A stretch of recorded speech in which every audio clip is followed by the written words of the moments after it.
Alright, guys. This is it. Balance patch for these characters. Let's see what happens. Apocalypse Ravi, inflicting injuries on her S1. Up to 10% of their health on her S1 and her soul burn damage will increase, which is already a pretty high amount of damage. She also gets 15% CR every time that she's hit. That's actually pretty nice. Wait, damage dealt... Her S3 is damage dealt increases every time somebody dies up to 3 times. And also, they get to 30% health.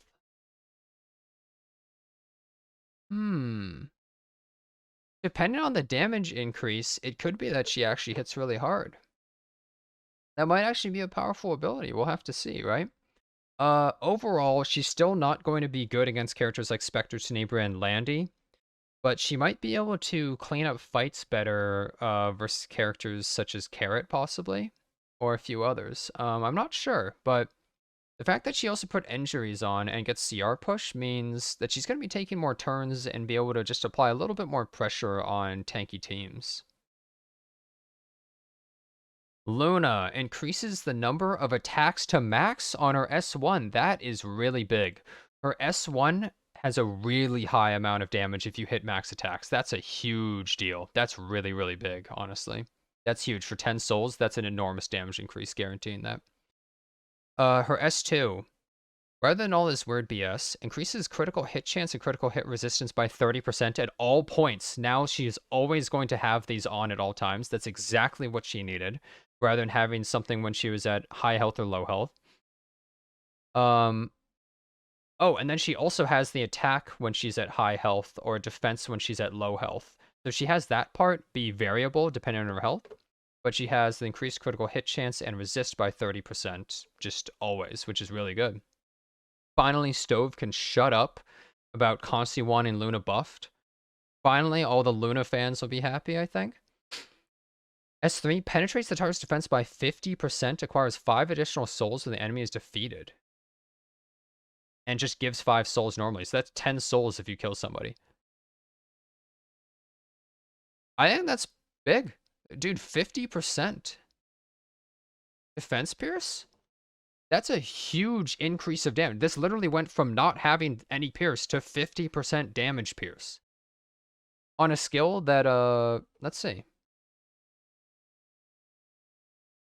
Yeah, it always uses an advantageous element as well, so it does that extra damage as well. This seems like really high damage. This seems like she might be really strong now, honestly. I think Luna might actually be a good bruiser now. I think she's also good on counter set. Counter set Luna with Sigurd's, I think, is actually really strong with this. The fact that she can also guarantee her crit chance and crit... Having 30% crit resistance at all times is a big deal. Having a 30% chance to just not be crit can literally win you an entire game. So that's actually really big. Kawerik. Grant stealth to the caster for 2 turns. Wait.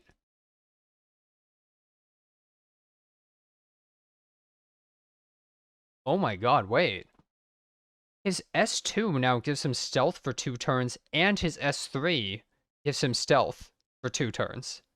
Oh wait, no, never mind. Wait, I'm a dumbass. That's his awaken before and after. So they removed the stealth from his S3 to his S2. That's exactly what he needed.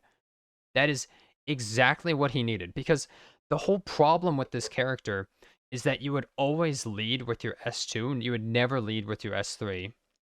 And he really, really needed that stealth, because if you led with your S3, you were basically useless, but you wouldn't die. So this makes it so he can actually be an opener who starts the match by resetting someone. He can hold his own book to guarantee a reset, and then he stealths and is able to actually get this skill off, which can do pretty decent damage if he has the increased speed, because, yeah. That seems pretty nice, honestly. I feel like this is actually pretty useful for him, and they said they're also changing his EE, so we'll have to see. Oh, here's his EE change. Increase the attack of the caster for 2 turns before attacking when using Dimensional Explosion. So yeah, now he gets increased attack buff on his S3 before he hits with it. So he gets to stealth with this, and then defense pen by 30% increased attack. He's self-sufficient. He's completely self-sufficient. He can hold his own book and use it to soul burn his S2 to reset anybody. He stealths, and he's able to do that. He's able to attack buff. I genuinely think that he might be usable now. I think this is what he needed. He was missing some core component to really mesh his whole skill set together. And yeah, it's kind of like a red Kisei in a way. This is nice. This is actually really nice for him. Mort! Soul burn on his S. Let me not reveal everything yet. Increase the effect chance of his defense break to 100%. Okay, when he has his buff on, it's actually ignores effect resist, so that means his soul burn guarantees a 2-turn defense break on a character regardless of their effect resist. That's actually good. That's actually genuinely good. Absolute Dignity. So this S2 has a 30% chance to counterattack when attacked. If you have counter set on him, he now has a 50% chance to counter, with a 50% chance to defense break you. And now it's a 50% chance to activate his passive rather than 40%. Yeah, if you put Elbrus on Mort and you have counter set, he has a 50% chance to counter when you attack him and a 20% chance to counter anytime you hit an ally. If you AoE the team, he will almost always counter you. He almost has a 100% chance to counter you if you AoE his team. That's incredibly frustrating to fight against. His S3. Oh, he has 20% injury on his S3 now, up to 20%. And he just does more damage on his S3 now. Now there's no soul burn for extra damage. It just does more damage, and they move the soul burn to his S1. I think he might actually be decent. I think he might actually be a usable character now. This might be exactly what he needed to be good. And you can have the EE where the Sacred Blessing critical hit resistance lasts for 2 turns. Wow. Okay, Roman Warrior Leo, the one and the only. Let's see what we got here. Chance to decrease defense for 2 turns on his S2. Okay, and detonates bombs. Detonation damage increased. Attacks all enemies, decreasing buff durations by 1 turn. This is exactly what I was thinking would happen. He now strips immunity and applies bombs. Decreases their speed and puts bomb for 2 turns and grants the caster's skill nullifier once. Yeah. So here's how this is going to work. I believe his base speed is 112. I may be wrong on this. You are going to use this character to be your opener for the newest area. He is going to open for the next area where you S3 and then she S3s and their entire team gets blown up with bombs. That's the point of this. Yeah, this is the terrorist meta. Yeah. So this is kind of what I expected. I thought he would strip a buff, but this is actually even better where he decreases buff duration. That's better than just stripping. I don't think I'm going to use him because I think he's a little rat, but he might actually be usable now in some cases. The fact that he gets skill null too just makes him more annoying to have to clear off the board. So, well, MO Leo buff, everybody. It's what everyone's been clamoring for. Maybe one person's excited. Domenial. Now this could be interesting. Whoa, whoa, whoa, whoa. Okay. Her S1 is a 40% chance to stun. If you soul burn it, it's a 100% chance to stun on S1. Okay. Her S2 is when an ally suffers a critical hit, has a 35% chance to activate Blizzard Cape. Can only be activated once every 3 turns. Blizzard Cape casts a barrier over all allies with Frost Magic. What? Barrier strength increases proportional to allies' max health? Rather than the caster's attack. But now she can't use this. She doesn't get to choose to use this ability. It's just a 35% chance when allies crit. Wait. This seems like a really good anti-cleave unit, right?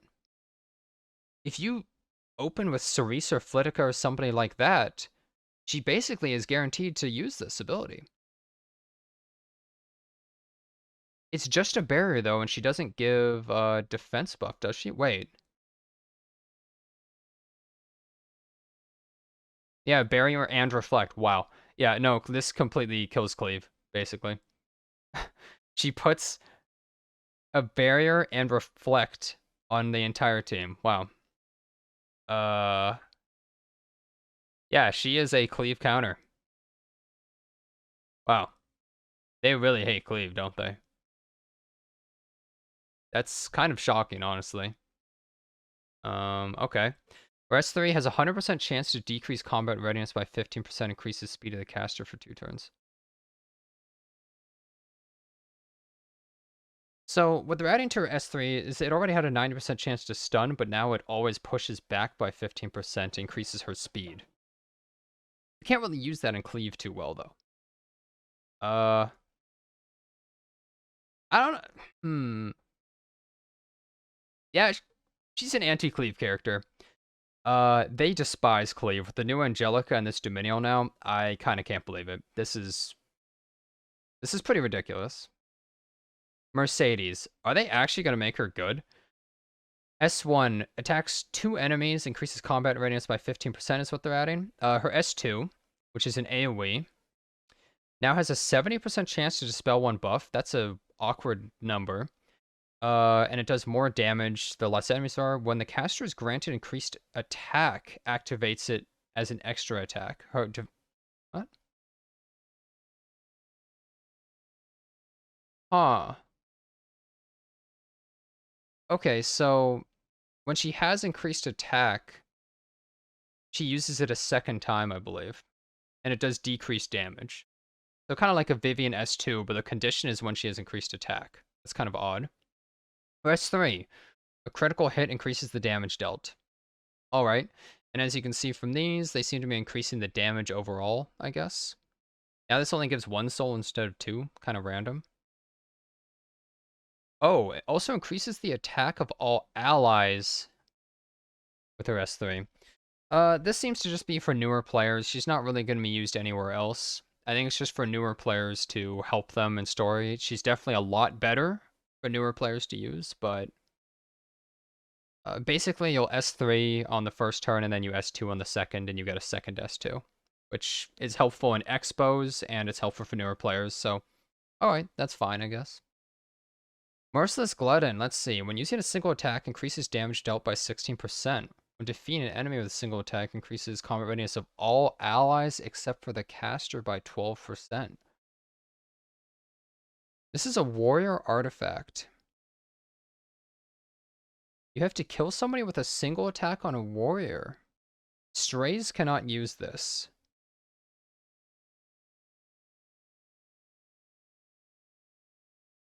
I don't really see who wants to use this.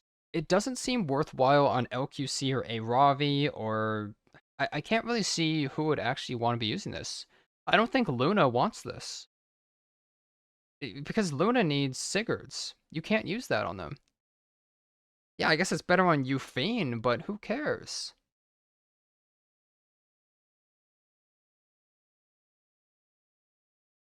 Wait. Yeah, ML Kawazu?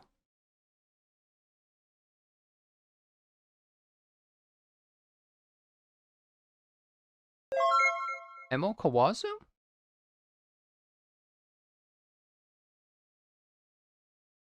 Um, yeah, I think the detonate doesn't count as killing though, so I don't think it'll actually work on ML Kawazu. When defeating an enemy with a single attack, I don't think the detonation counts as defeating them with a single attack. It might count as an explosion kill. So I don't think that it'll actually work with the push. So this might not actually work. Oh, wow.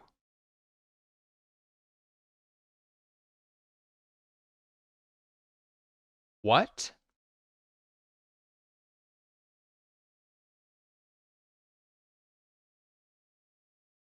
That's actually really big. When they use a non-attack skill, increases combat readiness of the caster by 24%. That's a huge push and gives attack buff. That's a really big buff. This is an artifact you actually have to max limit break to get to 100% for this, but it seems that this part is also guaranteed whether you get attack buff or not.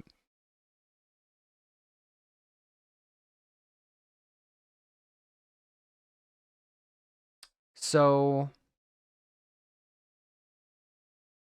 who do you want to use this on? I'm not sure if it's 100% at all ranks, by the way, guys. It says it has a 100% chance before. This is before it says it has a 100% chance to increase attack.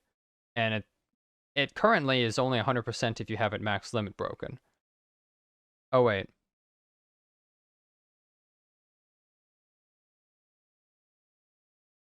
Hmm. Yeah, actually, no, yeah, it's 100% now, always. So I guess the combat readiness is the part that's increased. Okay, that's actually really nice. That's great. This is a great buff to this artifact. Is it healthy for the game? Who knows? This is great for Selene, I guess. But I wonder how viable this truly is. What characters want this, for instance? What characters really want the attack buff and are more reactive kind of characters?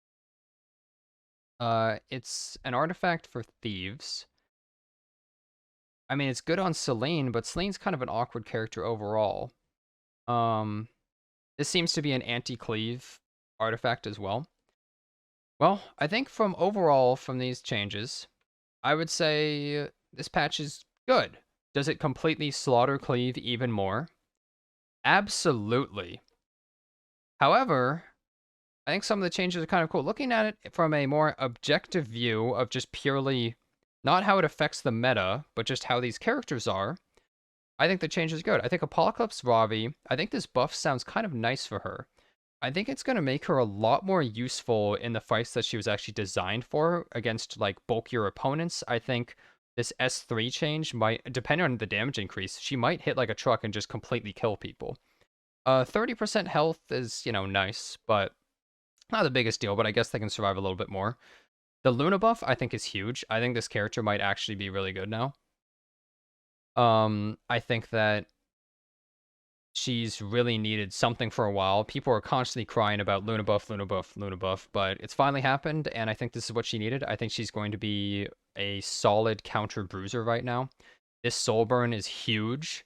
This is really big, and 50% pen on her S3 is going to make this thing just slaughter people. The amount of damage increase is enormous. So actually, Luna having, yeah, 5 souls here and 5 souls to kill in her EE where she gets an extra turn when she kills, so she can soul burn with this. If you use with Merciless Glutton, yeah, increases damage by 16% and then pushes your entire team by 12%. This character could be used to counter the new Angelica depending on how much damage we can actually get on her. And she gets a huge damage increase and the crit chance. She's easy to build. She has a horrible constellation sign to build, but she might actually be good. This character could actually be more than just a bruiser. They might actually be a cleave single target nuker. We'll have to see. This should be really interesting, actually. Kawerik's buff makes it actually seem like he might be a usable character, and I'm actually kind of interested in him. I think he's a cool design, and I think he seems fun to use. I'm genuinely interested in using this character. And exclusive equipment is big on him. Mort's buffs might actually make him a solid bruiser now, because he has a 50% chance to counter when he's attacked. He is another RNG counter unit like Rem, which is cancerous to the game, but I think that he might be strong. And overall, just the buffs that they're making to him seem like he's going to be a much more useful character. One more Leo's buffs. Depending on how bombs work exactly, he might actually be okay. It seems more like he's there to set up Saria, though, and I'm not really sure if he's all that great on his own. But the fact that he removes a buff means he can open and use this, so maybe in a slower comp, where you can actually wait for the bombs to detonate, it would work, but we'll have to see. Domenial, this is just an anti-cleave character, and they're RNG and a load of bullshit. I don't like this design. I think this is horrible. I hate this. Mercedes is good for new players, and these artifacts... I like these artifact changes. I think they're cool changes, but we'll have to see if they're actually good. So,